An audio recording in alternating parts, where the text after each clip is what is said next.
주영진의 뉴스 브리핑 정치권 소식으로 시작을 해보도록 하겠습니다. 문재인 대통령과 여야 5당 원내대표가 청와대에서 점심 식사를 같이 하면서 이런저런 이야기하고 있는데 이 소식은 잠시 후에 엠바고가 풀리는 대로 여러분께 자세히 전해드리도록 하겠습니다. 먼저 어젯밤에 허익범 특검팀이 공개한 소식부터 여러분께 전해드리도록 하겠습니다. 김경수 경남지사에 대해서 업무 방해 혐의로 구속영장을 청구했습니다. 김경수 지사는 허익범 특검팀의 강한 유감을 나타냈는데 어젯밤에 허익범 특검이 구속영장 청구 사실을 공개한 직후에 자신의 페이스북에 김경수 지사는 이런 글을 올렸습니다. 특검의 무리한 판단 대단히 유감스럽게 생각한다. 앞으로도 저는 법적 절차를 충실히 따를 것이다. 법원이 현명한 판단으로 진실을 밝혀주기를 기대한다. 이렇게 글을 썼습니다. SBS 인관계 논설위원과 함께 이 소식 자세히 다뤄보도록 하겠습니다. 어서 오십시오. 네, 안녕하십니까. 김경수 지사 입장에서는 허익범 특검팀에 대해서 상당히 불만스럽다. 해도 너무한다. 이런 생각을 갖고 있는 것 같습니다. 그렇습니다. 어제 지금 보여줬던 예. 페이스북에도 그렇지만 오늘 아침 출근길에서도 기자들이 물어보니까 다시 한번 유감의 뜻을 밝힌다. 그래서 강한 불만을 표했는데 나로서는 제일 먼저 누가 정치권에서 반대를 했어도 제일 먼저 특검 요청을 했었고 그리고 성실히 2차례 조사를 받았고 그렇기 때문에 그리고 현직 지사라서 증거인멸이라든가 도주 우려도 없는데 이거를 영장을 청구한다는 것에 대해서는 대단히 정치적이다 하면서 대단히 유감의 뜻을 밝힌 거죠. 예. 김경수 지사에 대한 구속영장 실질심사 열려야 될 것 같은데. 네, 내일로 잡혔습니다. 방금 들어오기 전에 예. 서울지법이 발표를 했는데 내일 오전 10시 반에 영장 실질심사를 하겠다. 그러니까 이렇게 된다고 한다면은 실질심사 끝나고 나면 관례적으로 보면 내일 밤 또는 모레 새벽쯤에 영장 발부 여부가 결정이 되지 않을까 싶습니다. 법원이 과연 어떤 결정을 내릴까? 이 부분은 허익범 특검팀의 구속 수사기한 연장과도 또 결부가 돼 있다 이런 얘기가 있던데 말이죠. 그러겠죠. 법원의 결정은 어떻게 예상할 수 있을까요? 현재로서는 예상하기가 상당히 어렵습니다만은 일단은 검찰로서는 특검으로서는 구속이 굉장히 중요한 이번 특검의 가장 하이라이트라고 볼 수 있겠죠. 예. 그렇게 돼야지 이제 수사 기한을 연장을 할 수가 있단 말이에요. 그런데 만약에 이게 청구가 기각이 된다고 할 경우에는 상당히 동력이 떨어질 수밖에 없습니다. 영장도 청구해서 발부가 되지 않는 마당에 무슨 수사를 더 하느냐 이렇게 나오는데 자, 일단 검찰이 특검이 청구한 내용으로 보면 혐의는 한 가지입니다. 업무방해거든요. 자, 업무방해를 그럼 어떻게 볼 것이냐 하는 건데 현재로서는 업무방해한 것이 두 사람의 말이 다릅니다. 그러니까 드루킹은 분명히 킹크랩을 통해서 시연을 하는 것을 분명히 했다라고 주장을 하고 있고 나는 그런 것을 받은 적이 없다.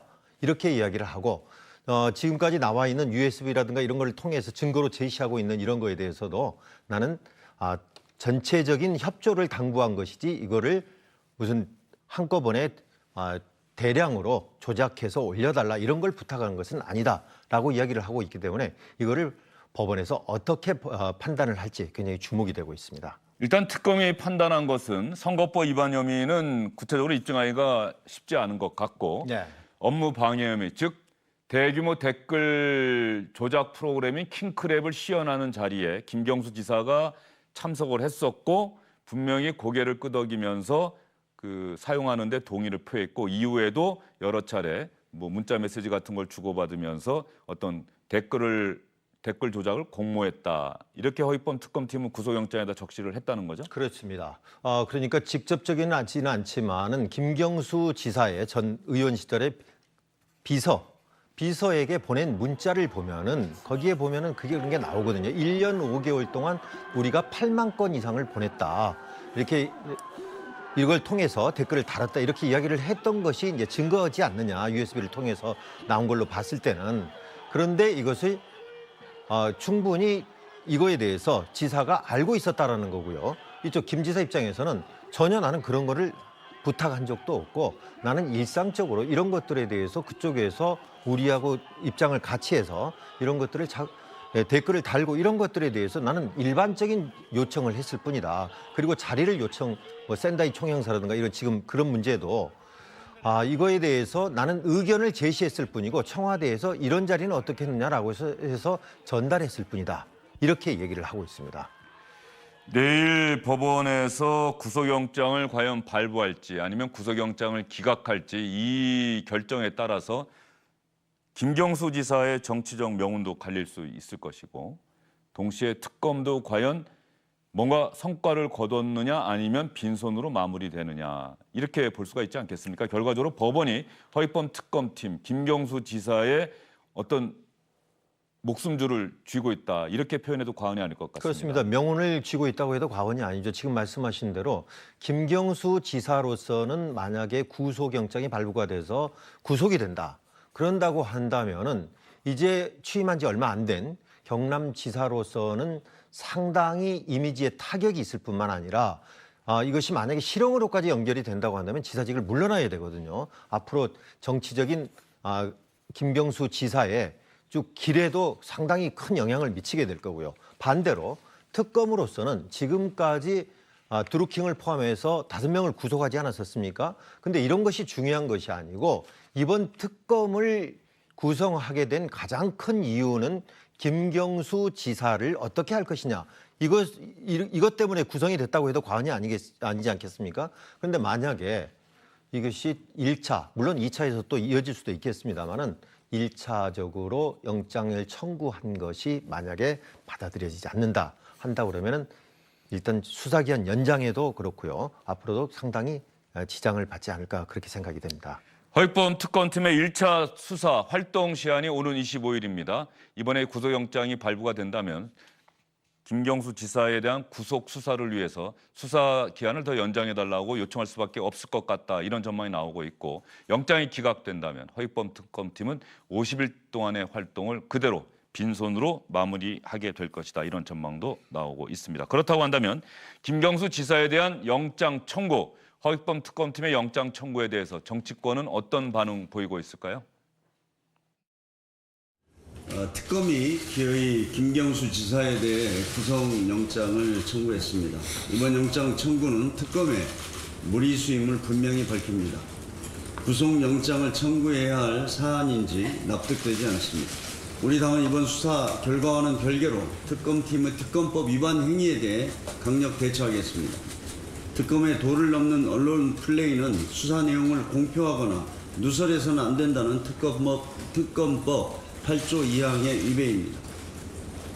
송인배 비서관과 관련해 별건 수사를 하겠다는 것도 특검법 2조에 규정한 수사 범위를 넘어서는 월권 행위입니다. 특검 활동이 끝난 뒤라도 철저하게 밝혀내 엄중한 책임을 묻겠습니다. 특검? 내가 거기에 대해서 깊이 생각은 안 해봤는데 하여튼 뭐 특검의 정신에 대해서 다 원칙적으로 여야가 합의했으니까 특검이 필요하다면은 뭐 연장 가능한 거죠. 그런 거 아닙니까? 구속영장? 그건 검찰이 특검이 한 거 아닙니까? 내가 뭐라고 논평해야겠다. 김병준 대표는 구속영장 청구에 대해서 특검이 한 것이니까 내가 뭐라고 딱히 얘기할 게 없다 이렇게 이야기를 했는데요. 윤영석 자유한국당 수석 대변인은 어떤 논평 내놨는지 자유한국당의 속내는 여기에 담겨 있는 것 같습니다. 영장 청구 지극히 당연하다. 지금에서야 영장이 청구된 것 그리고 선거법 위반 혐의가 제외된 것은 오히려 유감이다. 민주당이 특검을 부정하고 비난하는 것은 도저히 납득할 수 없다. 특검이 진실에 다가가는 것이 그토록 두려우냐 이렇게 이야기를 했습니다.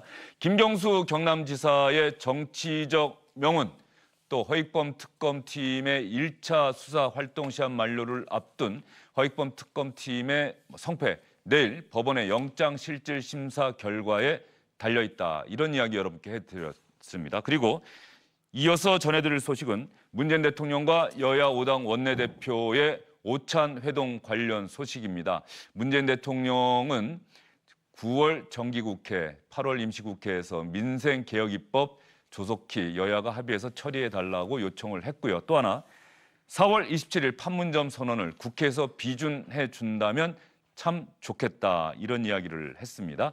문재인 대통령과 여야 5당 원내대표의 오찬 회동 어떤 그림이 있는지 한번 그림을 보면서 이야기를 이어가도록 하겠습니다.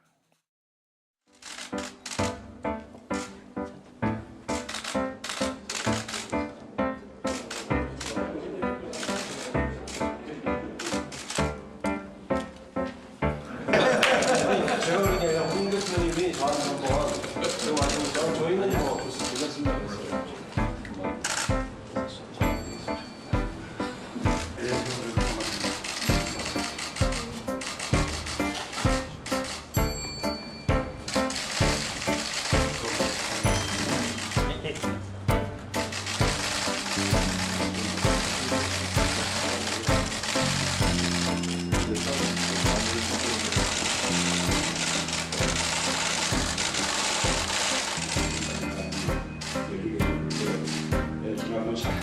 반갑습니다. 20대 국회 후반기 원구성이 이루어지고 또 오늘 8월 임시국회가 시작되는 날에 여야 5당 원내대표님들과 함께 소통하는 시간 또 그러면서 협치에 대해서도 의논할 수 있는 그런 기회를 갖게 돼서 아주 기쁘게 생각합니다.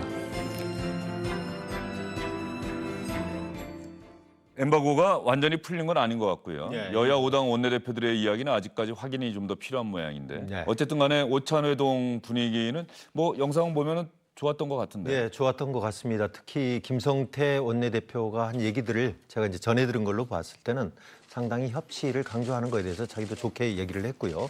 그래서 전체적인 분위기는 굉장히 좋았습니다. 오늘 점심 식사를 같이 한 거였는데 메뉴를 보니까 오늘 말복이지 않습니까? 그래서 3개죽 그리고 5당, 5당의 색깔들이 다 다르지 않습니까? 파랑, 빨강, 민트색, 녹색, 노란색 이런 것들이 색깔이 골고루 들어가 있는 재료를 섞은 이 비빔밥으로 오색 비빔밥으로 했다. 그렇게 그 이유는 오색으로 다 비벼서 이 협치를 강조하는 거다 이렇게 얘기를 했습니다. 오색 비빔밥은 아직 영상은 준비가 안 돼 있겠죠? 네, 그렇습니다. 식사 장면도 아직 영상은 안 들어온 것 같은데. 식사 직전에 지금 화면들은 식사 직전에 만나서 대통령과 각 당의 원내대표 5명이 함께 이렇게 모두 발언을 하는 그런 모습입니다. 5당의 상징색 혹시 준비돼 있습니까? 어떤 색깔인지 민주당이- 저희가 좀 준비가 돼 있으면 한번 좀 보면서 이야기를 했으면 좋겠는데요. 네, 민주당이 파랑색이죠. 민주당이 좀 짙은 파란색이죠. 예, 그래서 블루 버터 플라워라고 그러는데 그 재료를 넣었다고 하고요. 한국당이 빨강색입니다. 붉은색. 예, 붉은색이 붉은색 무생채를 넣었고요. 예. 바른미래당이 민트색입니다. 그래서 민트색에서 애호박을 넣었고요. 그다음에 민주평화당이 녹색이지 않습니까? 그래서 엄나무를 넣었다고 그러고요. 마지막으로 정의당이 노란색인데 계란 지단을 넣어서 이렇게 해서 5개의 색깔이 다 버무려져 있는 비빔밥을 만들었다고 합니다. 예, 지금 윤소아 정의당 원내대표가 뭔가 대통령에게 선물을 한 것 같은데 어떤 선물을 했는지 아직까지 그 내용도 확인이 좀 안 아직 됐습니까? 내용이 안 납니다. 다들 예. 원내대표지만은 윤소하 정의당 원내대표만 이제 직무대행으로서 저 자리에 예. 갔습니다. 원래라고 한다면은 다른 사람이 나와 있어야 될 텐데. 노회찬 고 그렇습니다. 노회찬 원내대표가 이 자리에 참석을 했어야 하는데 네, 그렇습니다. 그래서 직무대행으로서 저게 지난달에 노회찬 원내대표랑 같이 5당 대표들이 미국에 가서 아닙니다.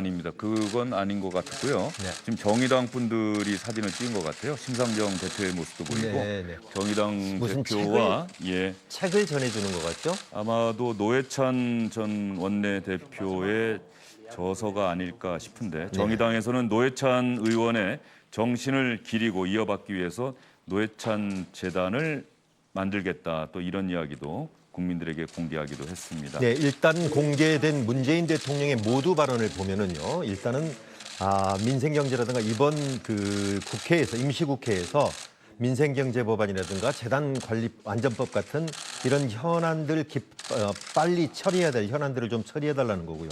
두 번째로는 여야정 협치 기구, 여야정 상설 국정협의체를 구성을 해서 최소한 분기에 한 번씩은 좀 만나자 하는 거고요. 세 번째로는 4.27 판문점 선언을 다음 달 예정돼 있는 남북 정상회담에 앞서서 국회에서 좀 비준을 해줬으면 좋겠다. 그렇게 된다면은 다음 정상회담을 하는데 상당히 도움이 될 거고 특히 다음 평양에서 열릴 정상회담에 국회 차원에서도 같이 가서 국회 회담을 할 수 있는 그런 것들이 좀 기반이 이루어졌으면 좋겠다는 거랬고요. 예, 알겠습니다. 예. 그러면 문재인 대통령이 지금 민관기 위원이 언급하신 그런 내용에 대해서 5당 원내대표들에게 이야기하는 장면 저희가 영상을 준비했습니다. 어떤 내용의 이야기인지 문재인 대통령의 이야기 저희도 함께 들어보겠습니다. 이번 8월 임시국회에서 좀 정말로 어려운 자영업자들에 대해서 충분한 대책을 마련하는 것을 포함한 그런 민생경제 법안들을 좀 지속하게 처리해 주시고 또 전기요금을 좀 더 합리적으로 누진제를 이렇게 개선하는 그런 방안들도 필요한 것 같습니다. 조금 더 이제 욕심을 내자면 오늘에는 여야정 상수국정협의체 이걸 좀 분명하게 좀 합의를 해서 뭐 분기에 적어도 한 번씩은 개최를 한다든지 또 필요할 때는 또 추가로 여야 합의에서 또 국정협의를 연다든지 이런 그 구체적인 협조에 대해서 우리가 합의를 해낼 수 있다면 국민들께 좀 더 희망을 드릴 수 있지 않을까 생각합니다. 하나 더 이제 당부 말씀을 드리자면 그 4.17 판문점 선언 이후에 그 선언을 국회에서 비준 동의해야 한다는 논의들이 있었는데 그것도 그렇게 조금 지금까지 좀 주춤하고 있는 상황입니다. 아시다시피 다음 달에 평양에서 남북 정상회담이 열리게 되는데 이번에 4.27 판문점 선언에 대해서 비준 동의를 그 이전에 평양 회담 이전에 해주신다면 남북 국회회담을 추진하는 데에도 큰 힘이 되지 않을까 그렇게 생각합니다. 저 부분 이번에 9월 남북 정상회담 때 평양에서 열리는데 남북 국회회담도 같이 열렸으면 좋겠다. 저 부분은 야당의 뜻이 중요해요. 예, 정확한 워딩을 말한다고 한다면은 국회회담도 같이 열렸으면 좋겠다가 아니라 국회에서도 같이 가가지고 남북 국회회담을 열 수 있는 단초를 마련했으면 좋겠다. 그러니까 이번에 열리는 것이 아니고 다음 기회에 열릴 수 있는 단초를 마련했으면 좋겠다. 지금 말씀하신 대로 이거는 야당에서 그럼 같이 갈 수 있느냐. 이것이 지금 문제가 될 것 같고요. 마지막으로 문재인 대통령이 지금 발언에는 나오지 않았습니다만 선거구 개편이라는 중요한 얘기를 했어요. 야당에서 지금 국회에서 대통령의 뜻이 무엇인가를 묻고 있는데 사실은 내가 말하기가 참 어렵다. 왜냐하면 국회에서 논의되고 있는데 대통령이 뭐라고 말하면 다만 내 생각을 말하라고 한다면은 나는 이미 그러니까 지난번 대선 말고 지지난 대선에서 내가 공약으로 약속을 했던 것이 비례성과 대표성을 강화하는 것 이것은 선거구 개편을 공약으로 했기 때문에 다시 말해서 권역별 정당 명부 비례대표제라든가 이런 것들을 연동형 비례대표제라든가 이렇게 해서 비례성을 좀 강화하는 쪽으로 갔으면 좋겠다 하는 본인의 뜻을 밝혔습니다. 예, 알겠습니다. 지금까지 SBS 인관계 논설위원과 함께했습니다. 수고하셨습니다.